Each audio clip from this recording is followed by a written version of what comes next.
میرا امیر اہل سنت سے سوال ہے کہ میرا استعمال شدہ کپڑوں کا کاروبار ہے، اور اس میں استعمال شدہ کپڑے بھی آتے ہیں اور اس میں غیر استعمال شدہ کپڑے بھی آتے ہیں۔ اب ان کو جو غیر استعمال شدہ کپڑے ہیں ان کو نیا بول کر بیچنا کیسا، اور بعض اس میں ایسے کپڑے ہوتے ہیں جو یقینی طور پر نئے ہوتے ہیں، تو اب ان کو کیا بولنا چاہیے، نیا بولنا چاہیے یا استعمال شدہ بولنا چاہیے؟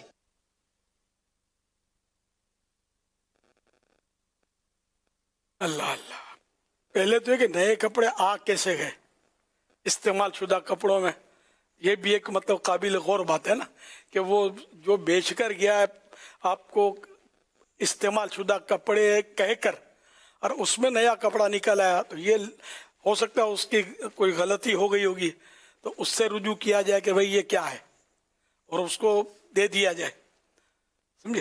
اچھا، اب یہ کہ اگر واقعی 100% نیا ہے اور وہ استعمال شدہ نہیں ہے، اب اس کا قرینہ مشکل ہے۔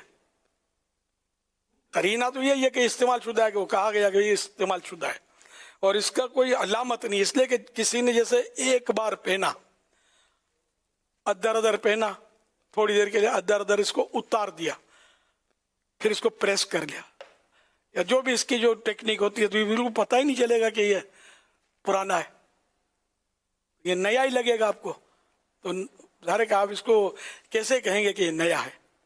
سیکنڈ ہینڈ تو ہو گیا نا، یہ پہن لیا تو یہ کہہ کر ہی بیچنا پڑے گا کہ بھئی ہے، یہ بھلے کم استعمال کیا ہوا ہے لیکن ہے استعمال شدہ، یہ بتانا پڑے گا۔ اب باقی پیور نیا، اب مفتی صاحب دیکھیں کیا اس میں رہنمائی فرماتے ہیں جو میں نے عرض کیا، اس کے علاوہ یا وہ غلط ہو تو اس میں اصلاح ہو جائے۔ نہیں، بالکل صحیح آپ نے ارشاد فرمایا کہ اس کے قرینہ اور اس کی کوئی دلیل یہ بہت مشکل ہے کہ کیسے پتہ چلے گا کہ یہ بغیر استعمال کیا ہوا بالکل نیو ہے۔ تو ظاہر یہی ہے کہ کوئی نہ کوئی صورت اس کی ہے ضرور، کہ ہو سکتا ہے کہ صرف ایک بار ہی وہ استعمال ہوا ہو، اور اس کے بعد اس میں بہت سے لوگ ہوتے ہیں وہ ایک دفعہ ایک چیز استعمال کرتے ہیں، لباس ایک دفعہ استعمال کرتے ہیں، اس کے بعد وہ نہیں پہنتے اس کو۔ تو یہ کہنا واقعی یہ بہت دشوار عمل ہے کہ یہ بغیر استعمال شدہ ہے اور نیو ہے، تو ایسا کہنے کی بظاہر تو کوئی صورت نہیں اور اجازت بنے گی بھی نہیں۔ اور ویسے بھی جب ان کی دکان ہی پرانے استعمال والے کپڑوں کی ہے تو یہ نئے کے کیوں بیچیں گے؟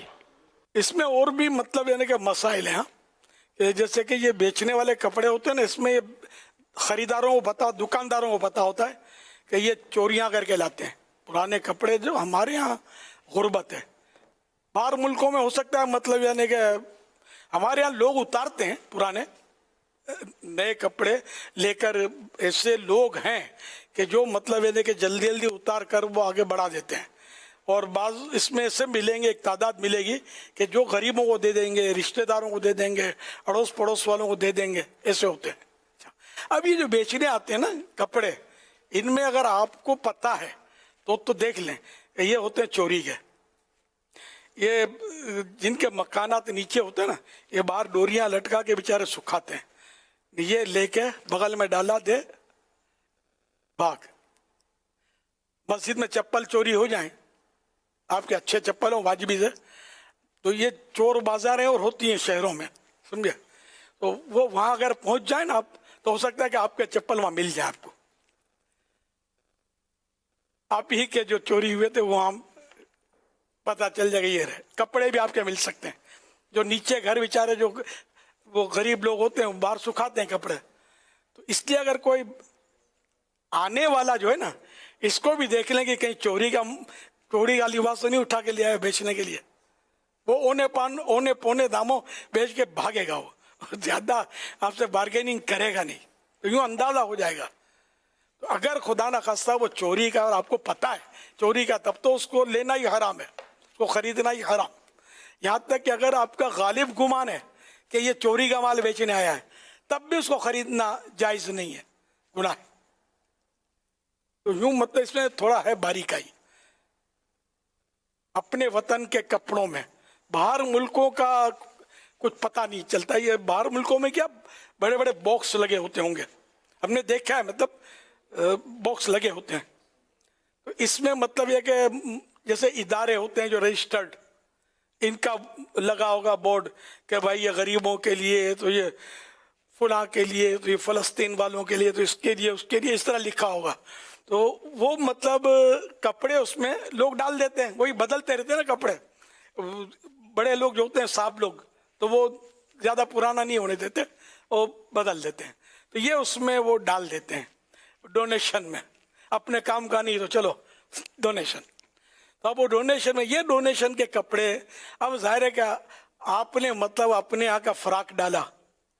اب وہاں جو ہوتی ہیں خواتین دیگر ملک میں، وہ پردے والے کپڑے پہنتی ہیں، تو آپ کا فراق کون پہنے گا؟ ایک مثال دی میں نے. اسی طرح کہیں شلوار یا پاجامہ پہنا جاتا ہے، کہیں صرف پینٹ پہنی جاتی ہے، پاجامے شلوار نہیں پہنے جاتے، تو ان کے یہ لباس کام نہیں آئے گا. تو یہ سارے لباس جو باکسز میں ہوتے ہیں نا، ان کے بنیں گے گٹھڑ، اور یہ پھر بک کر، اور اس طرح جو غریب ملک ہوتے ہیں نا، جیسے ہمارے ملک میں یا دیگر ممالک جو غریب ملک ہوتے ہیں، ان میں یہ جائیں گے اور وہاں پھر یہ بکیں گے یہ کپڑے. اس کا یہ اس طرح کی اس کی سائیکل ہے یا پروسیجر ہے جو میں سمجھ سکا ہوں. اب اس میں نہیں پتا چلتا کہ چوری کے ہیں یا کیا ہیں، ساہوکاری کے ہیں. اور یہ باکسز جو لگے ہوتے ہیں، ہو سکتا ہے ان میں سے کوئی نکال کے بھی چرا کر بھی لے جاتے ہوں گے، موقع پا کر. کچھ کہا نہیں جا سکتا. بعض جگہ کچرا کنڈیوں پر کپڑے میں نے دیکھے ہیں، لمبے لمبے کرتے اور کارپیٹ اور کیا کیا لوگ پھینک دیتے ہیں ان ملکوں میں. ہمارے یہاں نہیں پھینکا جاتا. تو اب یہ جو لے جائے اس کا، اب اگر واقعی پھینکا ہے وہ اندازہ ہو جاتا ہے، قریب میں رکھ دیتے ہیں کچرا کنڈی کے، جن کو لینا ہو لے جائے. تو یہ طرح طرح کا ایک نظام ہے. تو جب تک اپنے کو مطمئن نہ ہو نا کہ یہ واقعی پرانا کپڑا ہے، چوری کا نہیں ہے، ڈکیتی کا نہیں ہے، لوٹ مار کا نہیں ہے، تو پھر یہ کہ خریدنے میں، بیچنے میں. جبکہ وہ دوسری شرط میں نے بتائی تھی ابھی کہ فاسقوں کی وضع کا نہ ہو. جو فاسق لوگ، گناہگار، نافرمان لوگ، بے حیا لوگ پہنتے ہیں، ایسے کپڑے نہ ہوں، چاہے مرد ہو یا عورت ہو، ان کے کپڑے نہ ہوں. یا غیر مسلم کے لیے مخصوص کپڑے جو ہوتے ہیں، جس میں مشابہت ہوتی ہے، ان سے ملتے جلتے، اس طرح کے نہ ہوں. شریعت نے جن کپڑوں کا منع کیا وہ بھی نہ ہوں. باقی کپڑے یہ بیچ سکتے ہیں. جو میں نے آپ کو یہ اپنے منتشر طور پر، متفرق طور پر، بے ربط جو آپ کو ترکیب بتائے، اس کے مطابق آپ پرکھ لیں. اللہ ہم سب کو حلال روزی عطا فرمائے، حلال کھانے کی توفیق عطا فرمائے، حلال کو سمجھنے کی توفیق عطا فرمائے. اور علم دین ہمیں ملے، علم دین رکھنے والوں سے ہمارے رابطے رہیں، علماء کی خدمت میں رہیں، ہم مفتیان کرام سے شرعی رہنمائی لے کر اپنا کام کاج دھندا وغیرہ کریں گے نا، تو انشاءاللہ ٹھوکر لگنے کے چانس بہت کم ہو جائیں گے انشاءاللہ. صلو علی الحبیب صلی اللہ علی محمد.